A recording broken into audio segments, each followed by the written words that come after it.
Leçon 277. Ne me laisse pas lier ton fils aux lois que je fais. Ton fils est libre, mon père. Ne me laisse pas imaginer que je l'ai lié aux lois que je fais pour gouverner le corps. Il n'est soumis à aucune des lois que je fais par lesquelles je tente de rendre le corps plus sûr. Il n'est pas changé par ce qui est changeable.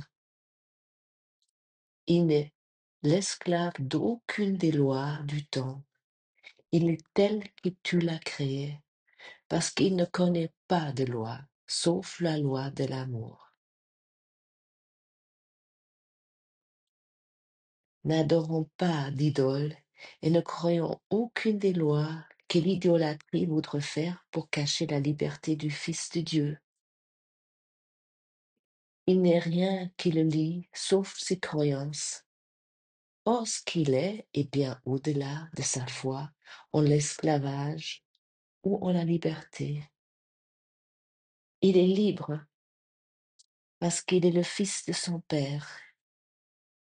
Il ne peut pas être lié, à moins que la vérité de Dieu puisse mentir et que Dieu puisse vouloir se tromper lui-même.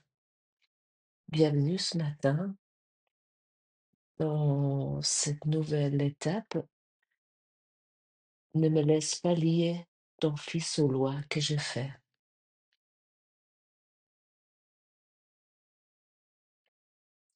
Dès les premiers mots, une grande vérité se révèle. C'est le Fils de Dieu, c'est-à-dire toi, moi, chacun en nous est libre. Il n'est pas soumis aux lois de ce monde, ni aux règles que l'ego invente sans cesse, ni, à toutes ces croyances qui semblent nous enfermer. La seule loi est l'amour. Et l'amour ne connaît aucune condition. Et ce n'est pas une idée libératrice. Est-ce que ça peut pas nous directement créer un sourire sur nos lèvres et, sans nous rendre compte, tu t'emprisonnes des autres et toi-même par tes croyances, tes jugements, tes peurs. Mais tu peux revenir à la véritable liberté. C'est cette liberté que Dieu nous a donnée pour l'éternité. Parce que comme tu as certainement pu constater, le monde que tu perçois, que tu vois, repose sur une multitude des règles, sur un ensemble des règles, euh, on les a appelées les lois de la nature, ou les règles sociales, ou les normes morales, ou nos convictions personnelles. Et tout cela, ça te semble peut-être tellement solide, tellement indiscutable. Et c'est comme ça sont les lois. Tu peux pas aller à l'encontre des lois parce que quoi deviendra le monde s'il n'y aurait plus de lois, plus de règles, euh, plus de normes morales? Parce que l'ego, il nous dit quoi sans cesse? Ah, tu l'as protégé ton corps. euh, et dans leçon 277, c'est écrit, il n'est l'esclave d'aucune des lois du temps, le Fils de Dieu. Mais nous croyons sans cesse que le temps avance, que nous vieillissons chaque jour et puis que nous devons faire le maximum pour, euh, pour rester en forme. Euh, il y a toutes sortes de choses qu'on nous propose. À partir de la cinquantaine, il faut faire une coloscopie ou je sais pas quoi. Il faut faire ci et ça. Il faut, euh, il faut manger très sainement. Euh, il faut bouger tant, faire tant de pas par jour, etc. Mais ton identité est autre, simplement. Mais tu crois que tu dois accumuler des biens, de l'argent, euh, ou d'autres biens pour être en sécurité. Ah, si j'ai assez d'argent, je suis à l'abri, au cas où. Nous sommes sans cesse en train d'accumuler des choses. Il faut que je regarde mon plan de retraite. Est-ce que je vais avoir assez jusqu'à la fin de mes jours? Oh là là. Ou je ne sais pas ce que tu te racontes. Ou, il faut que j'arrive au moins à économiser tant par mois. Euh, ou, ou il faut que je demande une augmentation parce que comme ça, je pourrais plus mettre de côté. Euh, et tu dois obéir à telle et telle règle pour être accepté. Je peux pas faire n'importe quoi, je peux pas dire telle et telle chose. Euh, Qu'est-ce qu'ils vont dire les autres? Si je leur dis que je fais telle et telle activité, ça va être mal vu. Euh, alors si tout le monde dit que, je ne sais pas, Monsieur Trump c'est une mauvaise personne, je vais le dire également, etc. Et oui, encore ça, tu dois souffrir pour expier tes fautes. Ah oui, ah oui. Ah, ça c'est le karma. Oui, j'ai fait ça dans le passé. Ah, c'est normal que ça m'arrive maintenant. Oui, là, j'étais pas tout à fait correcte avec, je ne sais pas, avec mon ex-compagnon de vie. Ben, c'est normal avec mon nouveau partenaire de vie que ça va pas mieux parce qu'il faut que j'expie ce que j'ai fait parce que je me sens vraiment pas bien. En plus, je suis partie. Et j'ai pris la vaisselle commun avec, je ne sais pas ce que tu te racontes.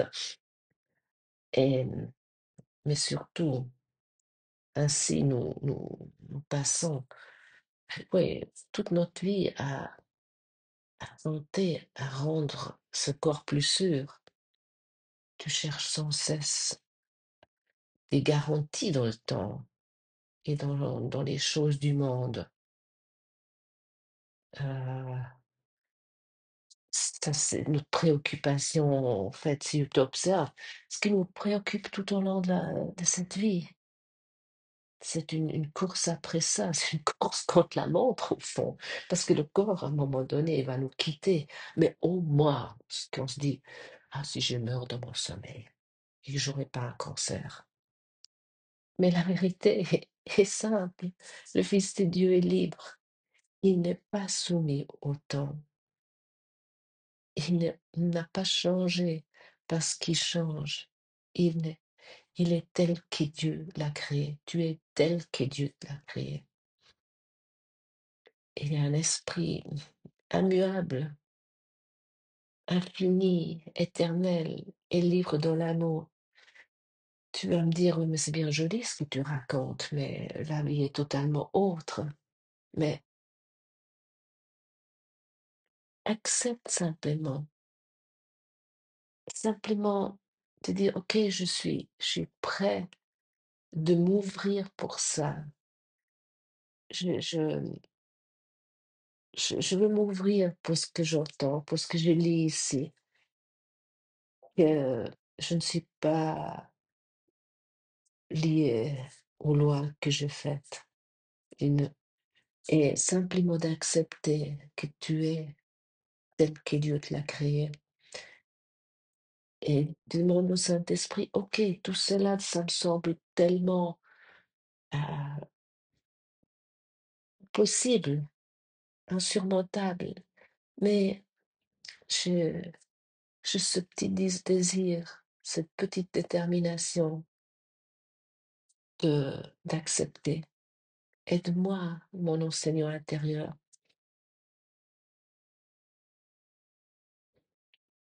Et est-ce que tu as déjà constaté comment tu t'enchaînes et comment tu enchaînes les autres?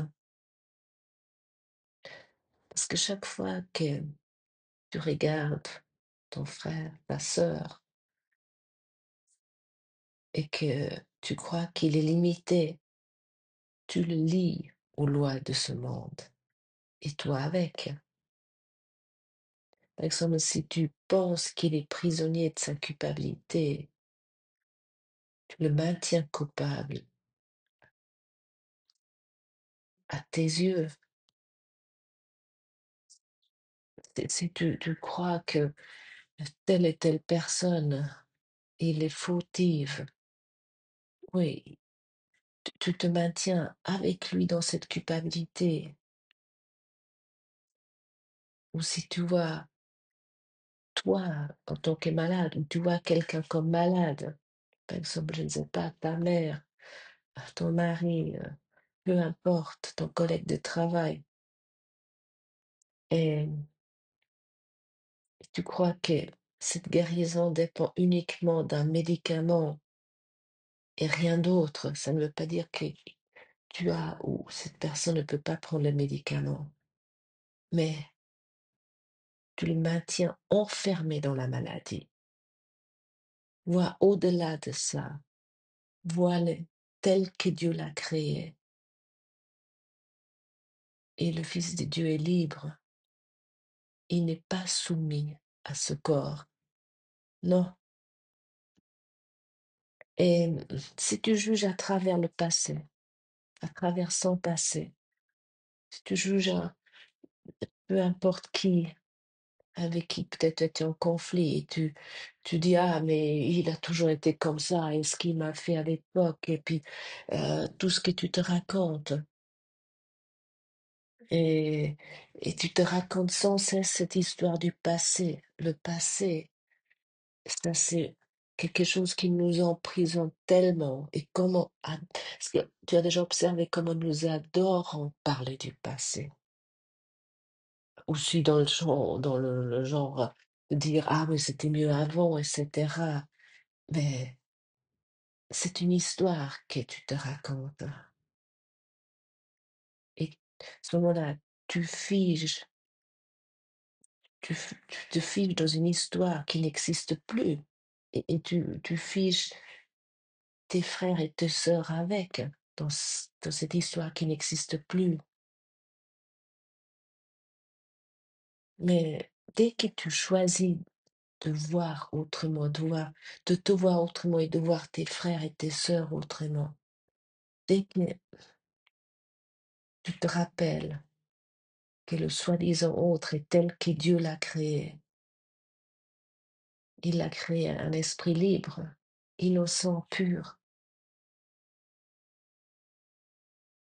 Alors à ce moment-là, tu libères ce monde et tu te libères toi-même. Mais je te conseille vraiment cette pratique aujourd'hui, de voir tout le monde libre, de pas lier à tous ces lois que tu as fait. Parce que ça va te libérer toi-même, ta liberté. La clé pour la liberté est de le voir dans chacun. Et le cours t'invite à une pratique intérieure. Oui, ne plus voir vraiment tes frères selon les lois du monde, mais seuls selon les lois de l'amour. Parce que si tu te rends compte et tu te dis intérieurement ce que je reconnais en toi, je le reconnais en moi. Tu peux aujourd'hui regarder comme ça le monde. Lorsque tu rencontres ton collègue de travail, dis-toi peut-être intérieurement, ce que je reconnais en toi, je le reconnais en moi. Et si tu reconnais autre chose que l'amour, donne-le vite au Saint-Esprit et demande qu'il guérisse cela dans ton esprit.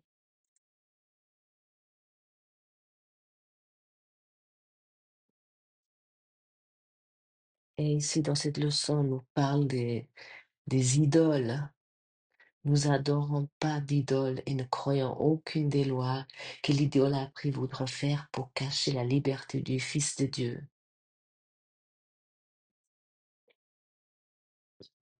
L'ego est rusé, hein. Il cesse de proposer des idoles en échange de l'amour. Et justement, qu'est-ce que c'est ces idoles? Quoi c'est appelé ici des idoles? Ben, les idoles sont les médicaments qui, tu crois qui vont, oui, qui vont te sauver. Oui, la grande idole et l'argent. Ah oui, ah, j'ai plus d'argent que toi. Voilà. Ah, avec l'argent, il a un pouvoir sur moi, ou j'aurai un pouvoir sur les autres, ou je suis patron une entreprise, et puis euh, j'ai un pouvoir avec ça, ou le statut social. Ah, moi, j'ai un, j'ai fait l'université, ou je, je possède un empire industriel, ou peu importe ce que tu te racontes, ou simplement la reconnaissance, qui peut être n'importe où. Ah, je suis quelqu'un ah, qui a, qui a gagné, je ne sais pas, des compétitions sportives, ou peu importe ce que tu es. Je suis un psychiatre renommé, ou j'ai des clients tu es thérapeute, et les clients me sont tellement reconnaissants parce que je leur aide à se libérer, ou peu importe. Mais c'est formidable. Mais fais tout cela avec ton enseignant intérieur en te souvenant de ta véritable source que tu es véritablement. Et lorsque quelqu'un, je ne sais pas si tu es un thérapeute et il y a des personnes qui vont bien mieux à cause de la thérapie qu'ils suivent avec toi, par exemple. Mais, et puis ils te remercient. Mais ce qu'ils te montrent est en toi. Lorsqu'ils vont mieux, c'est toi qui vas mieux, mais pas dans la façon égotique. Non, c'est de vous souvenir mutuellement ce qui est, vous êtes véritablement le Fils, la guérison a lieu à ce moment-là. Et tous ces idoles, ils nous promettent quoi? La sécurité. Ah oui, mais si tu es vraiment honnête, tu, tu dois constater, aucune ne peut la donner. Et pourquoi? Parce que rien d'extérieur ne peut protéger ce qui est déjà éternel. Parce que ton soi est intouchable et libre. Mais chaque fois que tu crois à une idole, tu crois que tu es un corps fragile, que tu as besoin d'être sauvé.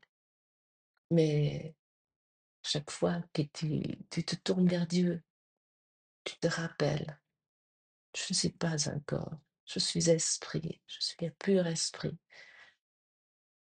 je suis libre.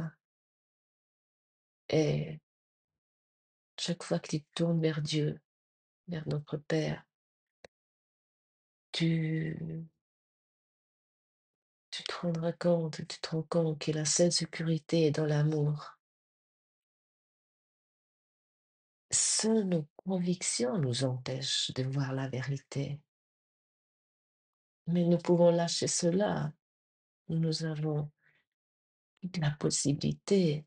Et même si ça te semble difficile, ça te semble peu croyable, bah essaye, donne tout cela à ton enseignant intérieur, toutes tes convictions. Ça ne veut pas dire que tu prends plus tes médicaments, que tu vas plus travailler, mais vois au-delà de tout ça, au-delà de la forme.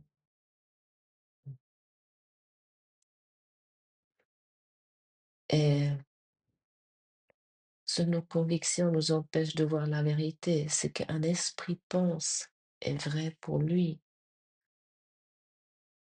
Un monde né de la croyance en lui. Mais, mais Dieu n'a rien créé, il peut rien créer qui puisse être détruit. Et l'essence de la vie est un esprit éternel et indestructible, infini. Le Fils de Dieu est une pensée des dieux et rien ne peut changer la création des dieux. Nous avons déjà entendu cela souvent. Et que ça signifie que derrière toutes les apparences, que peu importe lesquelles, la maladie, la mort, la perte, la séparation, la vérité demeure inchangée. Tu es toujours tel que Dieu t'a créé. Tu es esprit, tu es libre. Et chaque fois que tu vois quelqu'un à travers les yeux de la peur, souviens-toi de cette leçon. Ne l'enchaîne pas aux illusions. Non, vois-le comme libre, tel que Dieu l'a créé. Et laisse cette vision te libérer à ton tour. C'est en cela réside la liberté. Alors souvenons-nous aujourd'hui ensemble et laisse résonner en toi cette mélodie de la création. Te dit, tu es amour éternellement, tu es libre, tu es esprit, un esprit. Merci d'avoir partagé ce moment avec moi et à demain.